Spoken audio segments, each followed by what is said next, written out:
Audio Jungle.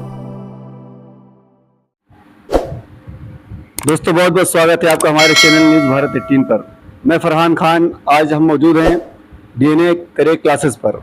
जैसा कि आपको मालूम है, नीट का रिजल्ट आने के बाद बहुत सारे सवाल खड़े हुए हैं और बहुत सारी बातों पर चर्चाएं चल रही हैं। आज इन्हीं सवालों पर चर्चा करने के लिए हमारे पास डीएनए करियर क्लासेस के फाउंडर मोहम्मद आसिफ सर मौजूद हैं और आज हम आसिफ सर से बात करके ये जानेंगे कि नीट का जो रिजल्ट आया है और इसमें जो स्कैम चल रहा है, इसका बच्चों की ज़िंदगी पर क्या असर पड़ेगा, कितना खतरनाक है ये और ये क्या क्या नुकसान हो सकते हैं। इन सभी चर्चाओं पे बात करने के लिए हमारे साथ सर मौजूद हैं। सबसे पहले आपका हम बहुत बहुत स्वागत करते हैं अपने चैनल में सर। Thank you. जैसा कि सर अभी आपको नीट का रिजल्ट आया है और उसमें एक बात आई कि एक नीट में स्कैम चल गया है जी। और इसमें काफ़ी बच्चों ने एग्ज़ाम दिया है और उन सबकी ज़िंदगी दांव पर लगी हुई है। तो आपके हिसाब से इसके क्या क्या नुकसान इन फ्यूचर हो सकते हैं? देखिए, मैं जहाँ तक मेरा अपना मानना है कि जो नीट जैसा एग्ज़ाम जो है वो एक नेशनल नहीं बल्कि इंटरनेशनल एग्ज़ाम है।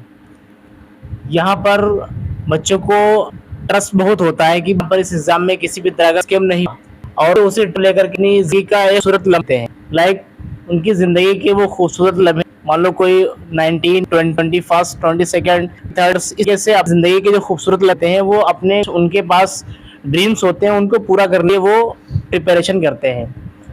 तो इस केस में अगर कुछ ऐसे प्रकरण सामने आए या कुछ ऐसे केसेस सामने आ जाएं जहां पर एनटीए के एग्जामिनेशन को लेकर के कुछ शक या कुछ संदेह का एक नैरेटिव बन जाए, तो मैं जहां तक मेरा अपना मानना है कि बच्चों में ये बहुत डिमोटिवेशन क्रिएट करेगा और बच्चे जो हैं, बच्चों की ज़िंदगी पर एक सीधा इम्पेक्ट ये पड़ेगा कि जो बच्चे पहले 650 के ऊपर MBBS क्वालिफाई कर जाते थे, एज वेल एज जो 700 के ऊपर जो रिजल्ट उनका होता था वहाँ पर वो एम्स पा जाते थे। तो कहीं ना कहीं उन बच्चों के सपनों को चकनाचूर कर देने वाला रिजल्ट है ये। जैसा कि सर अभी बताया गया कि पहली बार नीट के एग्जाम में ऐसा हुआ है कि 67 बच्चे जो हैं वो पहली रैंक पे आए हैं जी। और ये चौंकाने वाली बात है। इसके अलावा कई सेंटर ऐसे भी आए हैं कि बच्चों को सीरियल वाइज नंबर 720 में 720 मिले हैं और उन बच्चों का नंबर जो सीरियल से है। और सबसे बड़ी बात इस मुद्दे पर जो सवाल उठाने वाली है ये कि वो बच्चे एक ही सेंटर के हैं। तो एक ये सवाल जो उठ रहा है कि क्या नीट का एग्जाम कम्प्रोमाइज हो चुका है? जी, इसमें कोई शक नहीं है, क्योंकि मैं आपको इसका पूरा नैरेटिव समझा रहा हूँ। देखो, इसका सबसे पहले रिजल्ट में ही इसका एक स्कैम ये हुआ है कि जो टेंटेटिव डेट थी रिजल्ट की वो थी 15 या 16 जून, ठीक है। और फिर अचानक 4 जून, जिस दिन आप समझ रहे हैं कि उस दिन इलेक्शन की चूंकि वोट खुल रही थी और सारे लोगों का जो ध्यान था वो सब किसकी सरकार बनेगी, क्यों, कौन जीतेगा, इस तरीके से मीडिया का भी ध्यान नहीं था उस तरफ। और अचानक इमीडिएटली शाम को ये रिजल्ट शो हो जाता है। तो कहीं ना कहीं ऐसा देखने में आता है कि भाई कोई एग्जाम ऐसा हो जिसके रिजल्ट को लेकर के देरी तो हो सकती है, लेकिन ये 10 या 15 दिन पहले रिजल्ट का आ जाना ये सबसे पहला काम था इस बार जो एनटीए और नीट के जरिए से किया गया है, ठीक है।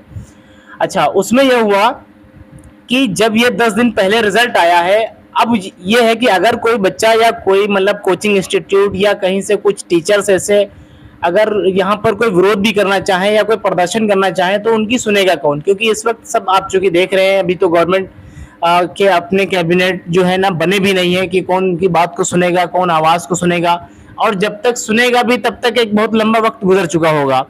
तो रही बात आपने जो अभी कहा कि भाई जो बच्चों ने जो क्वालिफाई किया है, लगभग 67 जो बच्चे हैं उन्होंने 720 आउट ऑफ 720 रिजल्ट निकाला है।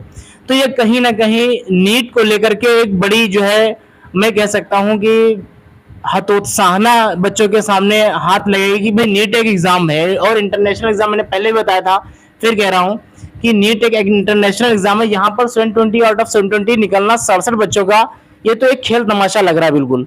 और फिर ऐसे बच्चे जिनके जो रोल नंबर है वो बिल्कुल सीरियल से पड़े हुए हैं और किसी एक सेंटर से निकले हुए बच्चे हैं, तो कहीं ना कहीं मैं इस बात को मान सकता हूँ और ये बात इस बात का खुला जो संदेश है कि स्कैम जरूर हुआ है, ठीक है। और स्कैम एक लेवल पे नहीं हुआ है, बल्कि स्कैम जो है ना वो कई लेवल के ऊपर हो गया है। ग्रेस के लेवल पे भी स्कैम हुआ है, जहां से कुछ बच्चों को ग्रेस देकर के 720 उनके मार्क्स कर दिए गए हैं, ठीक है। तो मैं इस बात को लेकर के बिल्कुल आश्वस्त नहीं हूं कि इस एंट्रेंस एग्जाम के अंदर कुछ भी पारदर्शिता रही है। कहीं ना कहीं एक बड़ा स्कैम है जो बच्चों की जिंदगी के बहुत बड़ा इम्पैक्ट जनरेट कर रहा है, या हम कहते हैं बुरा प्रभाव डाल रहा है। ठीक है, तो इसकी एक निष्पक्ष जांच होनी चाहिए, और इसके लिए हम तो ये कहते हैं कि जो जांच है वो सीबीआई जांच होनी चाहिए, ताकि एक सही जो है बात सामने आए कि भाई आखिर एक्चुअल में हुआ क्या था और कौन कौन से वो लोग इन्वॉल्व थे जो इस स्कैम में शामिल थे। ठीक है, बाकी एनटीए से जब इसके बारे में पूछताछ की गई है तो उसका कहना है कि ऐसा कुछ नहीं, बिल्कुल पारदर्शिता के साथ एग्जाम हुआ है, और ऐसा जो ये अफवाहें फैलाई जा रही हैं, आरोप लगाए जा रहे हैं, वो एनटीए का कहना है सब झूठे हैं, बेबुनियाद हैं। इस पर आप क्या कहना चाहेंगे? जी असल में मामला यह है कि भाई आप जिस चीज को आरोप प्रत्यारोप जो होता है वो तो चलता ही रहता है। मान लो हमारे ऊपर कोई आरोप लगाए तो हम अपनी सफाई के लिए कहेंगे कि भाई ऐसा कुछ नहीं है, तो आरोप तो लगते हैं, और फिर ऐसा कुछ नहीं है उसकी एक निष्पक्ष जांच हो। मैंने पहले भी कहा, फिर मैं इस बात को दोहरा रहा हूँ कि जब जांच होगी तो इस बात का खंडन हो जाएगा कि हाँ क्या सही था क्या गलत था। क्योंकि आप जिस भी पैनल के ऊपर अगर आप ब्लेम लगाएंगे या कोई भी चीज होगी तो पैनल अपनी सफाई के लिए और क्या कहेगा। जैसा कि वो कहा जाता है कि नीट में 718 और 719 नंबर लाना कोई संभव है ही नहीं, क्योंकि इसमें पर हर जो सवाल होता है 4 नंबर का होता है, और जो बच्चों का रिजल्ट आया है उसमें 718 और 719 नंबर पाए गए हैं। तो ये कहीं ना कहीं इस बात की ओर क्या संकेत कर रहा है कि स्कैम जो हुआ है ये वाकई में एक बहुत बड़ा खेल बच्चों की जिंदगी के साथ खेला गया है। जी देखिए, 718 या 719 का जो रोल है वो है ग्रेस मार्किंग का। इस बार जो इन्होंने रोल किया है इसका, वो ग्रेस मार्किंग का किया है, क्योंकि किसी एक क्वेश्चन के सही या गलत हो जाने पर 4 नंबर या तो मिल जाएंगे या 4 नंबर कट जाएंगे, उसके साथ एक और माइनस मार्किंग का कटेगा।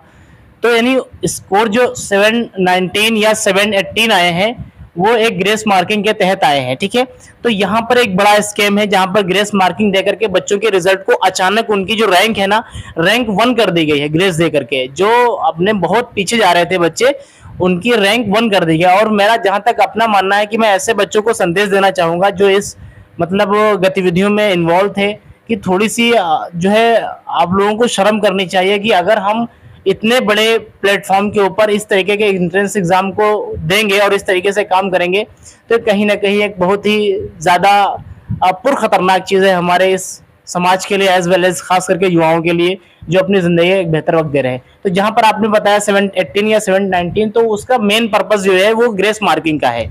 मेरे ख्याल से जहां तक जानकारी की ग्रेस मार्किंग के बारे में पहले किसी को जानकारी नहीं दी गई थी, इसका कहीं पर भी इन्वॉल्व इसको बताया नहीं गया था कि हाँ ग्रेस मार्किंग सिस्टम भी हमारे पास है। तो ये एकदम से ग्रेस मार्किंग सिस्टम लगा दे दिया गया है। वो सब यही चीज थी कि कुछ पार्टिकुलर लोगों को सिलेक्ट कराने के चक्कर में, और एक बड़े पैसे का खेल है ये। इसमें मतलब जो माफिया है, आपने देखा अभी जो पटना में हुआ था, आपने देखा था न्यूज पे भी बात चली थी ये सब, कि पटना में बाकायदा उस गैंग को पकड़ा गया, ट्रेस किया गया। यानी एक दिन पहले वहां पर क्वेश्चन पेपर पूरा एज इट इज मिल जाता है, फिर अगले दिन वो पूरा पेपर बच्चों को सामने देखने को मिलता है। तो ये सब चीजें जो थी वो शुरू में ही संदेह इन्होंने उत्पन्न कर दिया था। मतलब जो वहां पर सामने निकल के बातें पटना में शायद आप भी जानते हो, और ये बहुत तेजी से मीडिया पर वायरल चीजें हुई थी, तो शुरू से ही ये संदेह के घेरे में इस साल का एग्जाम रहा है। ठीक है, जैसा कि नीट का रिजल्ट आने के बाद बहुत से बच्चों ने नंबर कम आने की वजह से सुसाइड कर लिया, और ये जो पूरा खेल रचा गया है इसमें जो बच्चों का नुकसान हुआ है, क्या इन सब चीज़ों का जो रिजल्ट इम्पैक्ट है, प्रभाव है, अगले साल जब इसके फॉर्म भरे जाएंगे, जैसे इस बार 27 लाख करीब फॉर्म भरे गए थे, 27 लाख बच्चों ने एग्ज़ाम दिया है, तो क्या लगता है आने वाले समय में 27 लाख फॉर्म जो ये संख्या बढ़ेगी या ये कांड होने के बाद संख्या और घटेगी? देखिए, सबसे पहली बात जो आपकी ये है कि आप ये कह रहे हैं कि जो सुसाइड बच्चे कर रहे हैं, तो ऐसे बच्चों को मैं अपने पर्सनली मेरी एडवाइस है बेटा कि किसी एक ही एग्जाम के गलत हो जाने से या किसी एग्जाम के आपकी जिंदगी से खराब हो जाने से आपका भविष्य कभी खत्म नहीं होता। तो प्लीज डोंट वरी, आपको ऐसे कोई स्टेप नहीं उठाने चाहिए, क्योंकि देखो ये जो जीवन है या जो जिंदगी है ये अल्लाह ताला की एक अमानत है। ठीक है, तो इसको आपको इतनी सिंपली खो नहीं देना है। ठीक है, और जिंदगी जीने के पीछे कोई एक मकसद नहीं होती, बल्कि बहुत सारे मकसद हुआ करते हैं। ठीक है, तो सुसाइड बिल्कुल ना करें। और रही बात आपके दूसरे सवाल की कि जो अगले आने वाला वक्त होगा, इसमें 27 लाख आपने जो कि भी बताया बच्चों ने इस बार फॉर्म इनरोल किए थे, क्या अगले साल संख्या घटेगी या बढ़ेगी? तो मेरा जहां तक अपना मानना यह है कि अगर ये पारदर्शिता मतलब एनटीए या नीट अपनी आप की पारदर्शिता को शो करने में असफल रहा, अगर पारदर्शिता इसने अपनी शो नहीं की और कहीं ना कहीं ये चीज स्कैम के अंदर बनी रही, तो तो मेरा जहां तक अपना मानना है, बहुत से नीट एस्पिरेंट ऐसे होंगे जो इस एग्जाम के साथ अब आगे और डील नहीं कर पाएंगे, उसको छोड़ देंगे, जहां तक मेरा अपना मानना है। ठीक है, अगर ये पारदर्शिता हो गई और यहाँ पर चीजों का खंडन हो गया तो शायद अब हम आगे इस नंबर को बढ़ता हुआ देखें, लेकिन अगर ऐसा नहीं हुआ तो नंबर वाकई में घट सकता है। जैसे कि आप भी एक टीचर हैं और यहाँ पर अपना इंस्टीट्यूट चला रहे हैं, आपके पास भी बच्चे पढ़ने के लिए आते हैं, और तो ये जो एक माहौल आजकल बन गया है, बच्चे भी इस बारे में बात कर रहे हैं, कुछ बच्चों में बहुत ज़्यादा कन्फ्यूज़न है कि क्या हम अगले साल नीट की तैयारी करें या ना करें। अभी कुछ बच्चे जो इस साल इंटर पास आउट हुए हैं वो नीट की तैयारी करना चाहते हैं, तो उनके अंदर एक माहौल ये बना हुआ है कि अब क्या हमारे लिए बेहतर है या नहीं। तो आप उन बच्चों के लिए क्या कहना चाहेंगे? देखिए, मैं ऐसे बच्चों को ये बात बताना चाहूंगा कि नीट में स्कैम ये पहला नहीं है। पहली बात तो ये, इससे पहले भी ऐसे स्कैम हुए जो हमारे संज्ञान में नहीं आए थे, लेकिन स्कैम हुए थे। और ये जो स्कैम हुआ है इसमें चूंकि हमारे संज्ञान में पहले ही बातें आ चुकी थी, ठीक है ना, पटना का जो हमारा प्रकरण था उसमें ये चीजें देखी गई। तो मैं यहाँ पर ये बात बच्चों को बताना चाहूंगा, जो बच्चे अब नीट एस्पिरेंट्स हैं, 12 पास आउट होकर के अपना एक विजन है कि हमें डॉक्टर बनना है, मेडिकल कॉलेज से मतलब अपने MBBS मतलब करना है हमें, तो मैं ऐसे बच्चों को ये बताना चाहूंगा कि बेटा आप अगली तैयारी कीजिए, और अगली तैयारी कीजिए। तो चूंकि इस बार में जो स्कैम हुए हैं इसकी एक जांच होनी चाहिए, और मैं जहां तक मेरा अपना मानना है कि होगी भी। और चोर जो होता है वो चोरी करने का तरीका बदलता है, चोरी बंद नहीं करता। मतलब अगर आप इस चीज को अभी ना उठाते, मान लो अभी आपने इस मुद्दे पे बात की, तो आपने जब इस मुद्दे पे बात की, जब ये बात लोगों तक जाएगी तो कहीं ना कहीं इस चीज का एक इफेक्ट पड़ेगा। तो हो सकता है कि जो स्कैम हुआ है इससे अगली बार जो जिन लोगों ने स्कैम कराया है, जो माफिया है इन सब चीजों के, हो सकता है अगली बार ये अपने मतलब ट्रैक को बदल दें, ठीक है ना। तो कहने का मतलब ये है कि जो चोर होते हैं वो चोरी छोड़ते जल्दी नहीं है, बस चोरी करने का एक रास्ता अपना अलग अपना लेते हैं, ठीक है।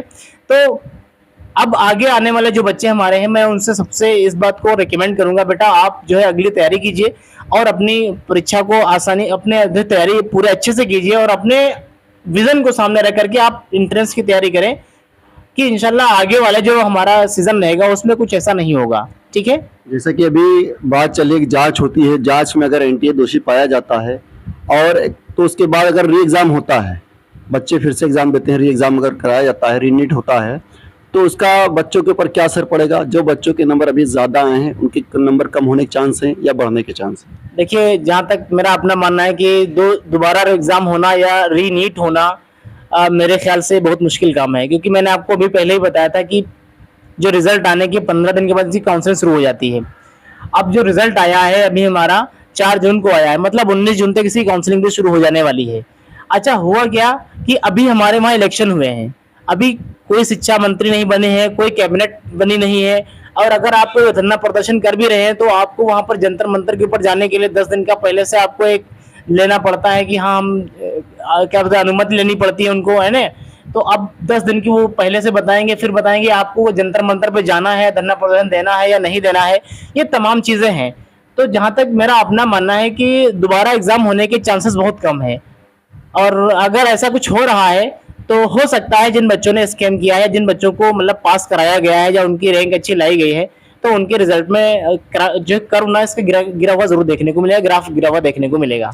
जैसे कि 67 बच्चे जो है वो फर्स्ट रैंक जिन्होंने हासिल की है, एम्स कह रहा है कि हम इतनी सीटें मेरे पास नहीं कि हम सबको दे सकें, कुछ ही लोगों को हम सीटें प्रोवाइड करा सकते हैं।